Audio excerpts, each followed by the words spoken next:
Coordonnées d'un vecteur.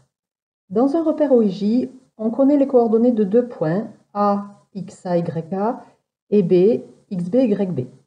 Concernant les coordonnées du vecteur AB, lorsque l'on se déplace de A vers B, l'abscisse du vecteur AB correspond au déplacement horizontal et l'ordonnée du vecteur AB au déplacement vertical.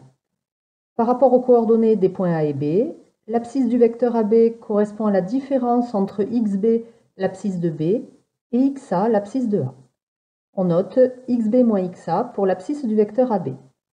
L'ordonnée du vecteur AB correspond à la différence entre yb, l'ordonnée du point B, et yk, l'ordonnée du point A.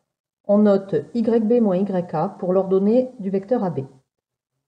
On peut noter les coordonnées d'un vecteur en ligne, comme pour les coordonnées d'un point. Ici, vecteur AB a pour coordonnées xb moins xa, point virgule yb moins yk. On peut noter aussi les coordonnées en colonne, abscisse au-dessus et ordonnées en dessous. Cette notation sera préférée pour éviter les erreurs de calcul dans les exercices. Je montre maintenant un exemple d'application. Dans un repère OIJ, on donne les coordonnées des points C, moins 5, moins 2 et D, moins 3, 1. On veut calculer les coordonnées du vecteur CD. Le vecteur CD a pour abscisse xd moins xc et pour ordonnée yd moins yc. Je conseille de bien noter tous les calculs avant de les effectuer pour éviter les erreurs. xd moins xc, c'est moins 3 moins 5.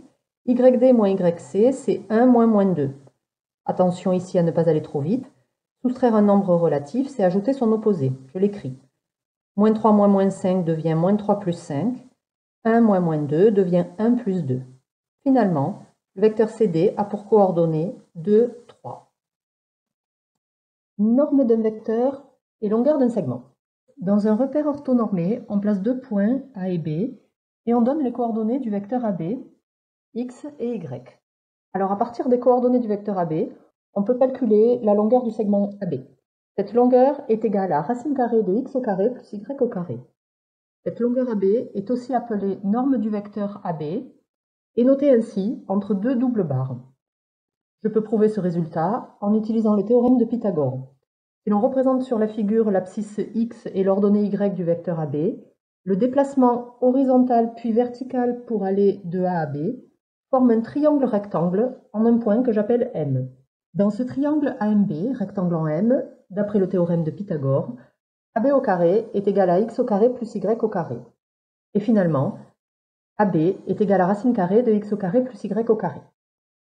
Les coordonnées du vecteur AB peuvent également s'exprimer en fonction des coordonnées des points A et B.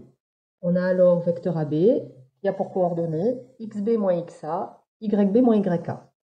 La formule de la norme permet d'exprimer la longueur du segment AB en fonction des coordonnées des points A et B, en remplaçant x par xb moins xa et y par yb moins yk. On obtient alors la longueur AB est égale à racine carrée de xb moins xa au carré plus yb moins yk au carré.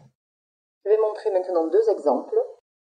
Exemple numéro 1, avec le vecteur AB de coordonnées moins 3, 5, je note la formule de calcul de la norme de AB et je remplace l'abscisse x du vecteur et son ordonnée y par les valeurs moins 3 et 5, ce qui me donne racine carrée de 9 plus 25, c'est-à-dire racine carrée de 34. Exemple numéro 2, dans cet exemple, on me donne les coordonnées de deux points A et B. J'utilise la seconde formule que je note. Je remplace les coordonnées des deux points par leurs valeurs, ce qui me donne AB est égal à 4 moins 2 le tout au carré, plus moins 7 moins 3 le tout au carré. Soustraire un nombre relatif, c'est ajouter son opposé. 4 moins 2 donne plus 6, moins 7 moins 3 donne moins 10. En calculant les deux carrés, j'obtiens racine carrée de 36 plus 100, ce qui me donne finalement la longueur AB est égale à racine carrée de 136. Produit d'un vecteur par un réel. Examinons graphiquement un exemple simple. J'ai représenté ici un vecteur U et je choisis un réel k égale à 2. Je souhaite représenter le vecteur 2U. Graphiquement, le vecteur 2 fois U est représenté par le vecteur U suivi du vecteur U. Le vecteur 2 fois U est le vecteur total. Il a pour origine l'origine du premier vecteur U et pour extrémité l'extrémité du second vecteur U. Le vecteur 2U a même direction que le vecteur U, même sens que le vecteur U, et pour norme, le double de la norme du vecteur U. Je souhaite maintenant représenter moins 2 fois le vecteur U. Le vecteur moins U est le vecteur qui a la même direction, même norme et un sens opposé au vecteur U. Graphiquement, le vecteur moins de u est représenté par le vecteur moins u suivi du vecteur moins u. Il a même direction, sens contraire, et pour norme le double de la norme du vecteur u. Plus généralement, si on connaît un vecteur u et un réel k, le vecteur k fois u a la même direction que le vecteur u, le même sens que le vecteur u si k est positif, le sens contraire si non, et pour norme, valeur absolue de k fois la norme du vecteur u. La valeur absolue est là pour que la norme soit positive. Premier exemple, on veut construire le point M tel que le vecteur BM soit égal à 3 fois le vecteur BA. Par définition, ce vecteur va avoir la même direction que le vecteur BA, le même sens, puisque 3 est positif, et pour norme, 3 fois la norme du vecteur BA, c'est-à-dire 3 fois sa longueur. Pour la direction, je trace la droite BA, le sens va de B vers A. À partir du point B et en allant vers le point A, je reporte 3 fois la longueur BA. J'obtiens ainsi le point M demandé. Deuxième exemple, on veut construire le point N tel que le vecteur Bn soit égal à moins 0,5 fois le vecteur BC. Par définition, ce vecteur va avoir la même direction que le vecteur BC, le sens contraire, puisque moins 0,5 est négatif, et pour norme, 0,5 fois la norme du vecteur BC, c'est-à-dire la moitié de sa longueur. Pour la direction, je trace la droite BC. Le sens va de C vers B, sens contraire, donc en partant du point B et en n'allant pas vers C mais dans l'autre sens, je reporte la moitié de la longueur BC. J'obtiens ainsi le point N demandé. Règle du parallélogramme. On veut ici ajouter deux vecteurs, les vecteurs AB et AC qui ont la même origine, le point A. Dans ce cas, je ne peux pas appliquer la relation de Schall, car cette relation permet de remplacer la somme de deux vecteurs par un vecteur unique uniquement lorsque l'extrémité du premier vecteur est égale à l'origine du second. Or ici, on doit ajouter deux vecteurs de même origine. Alors comment faire ? Je peux déplacer l'un des deux vecteurs, par exemple le vecteur AC, et le placer au point B. J'ai ainsi obtenu un vecteur d'origine B égal au vecteur AC. J'appelle D son extrémité. Additionner les vecteurs AB et AC revient alors à additionner les vecteurs AB et BD. L'origine du vecteur BD est égale à l'extrémité du vecteur AB. Je peux maintenant appliquer la relation de Schall. J'ai ainsi obtenu le point D, qui est l'extrémité du vecteur AD, somme des vecteurs AB et AC. Finalement, pour ajouter deux vecteurs de même origine, je peux tracer le parallélogramme ABDC. J'obtiens ainsi un point D, extrémité du vecteur AC, égale à la somme des vecteurs AC et AB. Cette propriété s'appelle la propriété du parallélogramme. Utilisons cette propriété sur un exemple. Soit un triangle ABC, on veut construire le point N tel que vecteur Cn égale vecteur CB plus vecteur CA. On a ici deux vecteurs de même origine, C. La règle du parallélogramme s'applique. Je trace le segment passant par B parallèle à CA et de même longueur. Je trace ensuite le segment passant par A parallèle à BC et de même longueur. J'obtiens ainsi le point N, quatrième sommet du parallélogramme BCAN. Ce point N est l'extrémité du vecteur Cn, qui est égal à la somme des vecteurs CB et CA. Ce point N est la réponse attendue. Relation de Schall. Soit trois points donnés dans le plan, A, B et C. Le déplacement de A vers C, que l'on peut représenter par le vecteur AC, peut se faire aussi en passant par un autre point, le point B par exemple. Au lieu d'aller directement de A vers C, on peut aller de A vers B, puis de B vers C. On peut alors écrire que vecteur AB plus vecteur BC est égal à vecteur AC. C'est cette égalité vectorielle que l'on appelle la relation de Schall. On remarque que pour pouvoir remplacer la somme de deux vecteurs par un vecteur unique, on doit avoir l'extrémité du premier vecteur égale à l'origine du second vecteur. On pourrait prendre un autre point, le point D par exemple, et écrire que vecteur AC est égal à vecteur AD plus vecteur DC.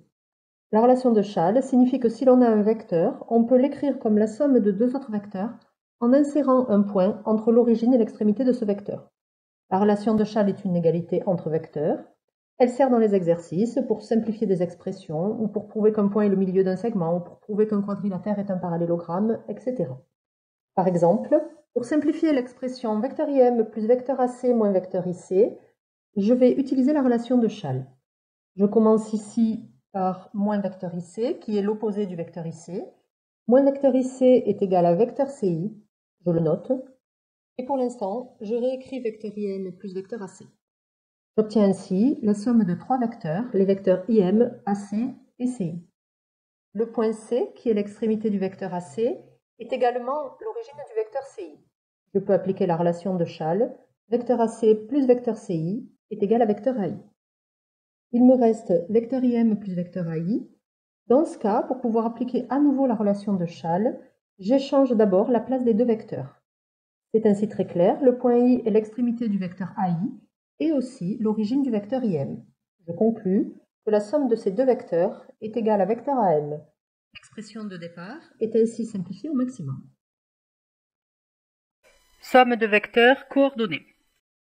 Connaissant les coordonnées de deux vecteurs U et V dans une base orthonormée du plan, pour obtenir les coordonnées du vecteur somme des vecteurs U et V, on ajoute les abscisses des deux vecteurs et les ordonnées des deux vecteurs. Si le vecteur U a pour coordonnées x et y et le vecteur V a pour coordonnées x' et y', alors le vecteur somme a pour coordonnées x plus x' et y plus y'. Par exemple, en connaissant les coordonnées des vecteurs U, -4, 6 et V, -7, -2, on peut calculer les coordonnées du vecteur U plus V. En remplaçant les coordonnées de vecteur U et de vecteur V par leurs valeurs, on obtient l'abscisse de vecteur U plus vecteur V est égale à -4 plus -7. L'ordonnée de vecteur U plus vecteur V est égale à 6 plus -2. Finalement, le vecteur somme des vecteurs U et V a pour coordonnées -11, 4. Vecteurs égaux. Un vecteur représente un déplacement d'un point de départ vers un point d'arrivée. Graphiquement, un vecteur est représenté par un segment et une flèche. Il est défini par trois composantes, une direction, un sens, une longueur. La direction est celle de la droite qui porte le vecteur. Le sens oriente le vecteur de A vers B par exemple. La longueur, c'est la mesure du segment AB. Un vecteur peut être placé en n'importe quel point du plan. C'est ainsi que l'on peut avoir des vecteurs égaux. Ce sont des vecteurs qui ont même sens, même direction et même longueur. Ils n'ont pas forcément le même point d'origine. Par exemple, parmi les vecteurs représentés dans le repère ci-dessous, citez ceux qui sont égaux au vecteur U. Alors on peut commencer par comparer le vecteur U et le vecteur AB. Je vais comparer leur direction, leur sens et leur longueur. Est-ce que les vecteurs U et AB ont la même direction? Oui, ils sont portés par des droites parallèles. Ont-ils le même sens?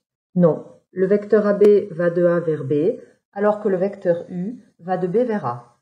Si l'une des trois conditions n'est pas remplie, les vecteurs ne sont pas égaux. On peut conclure tout de suite que les vecteurs U et AB ne sont pas égaux. Est-ce que les vecteurs U et CD sont égaux? Ont-ils même direction? Oui. Ils sont portés par des droites parallèles. Ont-ils le même sens? Oui, le vecteur U a bien le même sens de C vers D. Même longueur?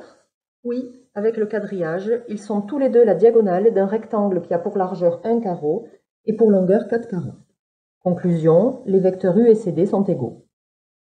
Pour les vecteurs U et EF, ont-ils la même direction? Oui, ils sont portés par des droites parallèles. Même sens? Oui, le vecteur U a bien le sens de E vers F. Même longueur? Non. Avec le quadrillage, le vecteur U est la diagonale d'un rectangle qui a pour largeur 1 carreau et pour longueur 4 carreaux, alors que le vecteur EF est la diagonale d'un rectangle de longueur 3 carreaux. Conclusion, les vecteurs U et EF ne sont pas égaux. Enfin, les vecteurs U et HI ont-ils la même direction? Non, ils ne sont pas portés par des droites parallèles. Conclusion, les vecteurs U et HI ne sont pas égaux. Vecteurs opposés. Des vecteurs opposés sont des vecteurs qui ont même direction, même longueur et des sens contraires. Par exemple, si U est le vecteur représenté sur cette grille, voici un représentant du vecteur opposé au vecteur U. On le note -1. Si on ajoute deux vecteurs opposés, il n'y a pas de déplacement. C'est comme si on faisait un aller-retour. On note vecteur nul, la somme de deux vecteurs opposés. Si C et D sont deux points du plan, l'opposé du vecteur CD est noté -CD et le vecteur DC. Attention, il ne faut pas confondre des vecteurs opposés et des vecteurs de sens opposés. Ici, les vecteurs U et V ont la même direction, ils sont parallèles, ils ont un sens opposé. Le vecteur U va de gauche à droite et le vecteur V de la droite vers la gauche, mais ils n'ont pas la même longueur. Ils sont donc de sens opposés, mais pas des vecteurs opposés. Je vais présenter deux exemples dans lesquels les vecteurs opposés interviennent. Premier exemple, ABCD est un parallélogramme. On veut construire le représentant du vecteur opposé au vecteur DA d'origine C. Ce vecteur a la même direction, il va donc se trouver sur la droite parallèle à la droite AD passant par C. Il a la même longueur que le vecteur DA et un sens opposé. Il va donc aller dans le sens de A vers D en partant de C. Je le représente ainsi. Exemple numéro 2. Dans cet exemple, on doit réécrire l'expression présentée comme une somme de vecteurs. On peut tout de suite remarquer que le vecteur AB et moins le vecteur AB donnent le vecteur nul. Il reste moins vecteur CB moins vecteur MB, moins vecteur CB qui est l'opposé du vecteur CB et le vecteur BC, on le note, et moins vecteur MB qui est l'opposé du vecteur MB et le vecteur BM, on le note aussi. Finalement, l'expression de départ peut s'écrire comme la somme des vecteurs BC et BM.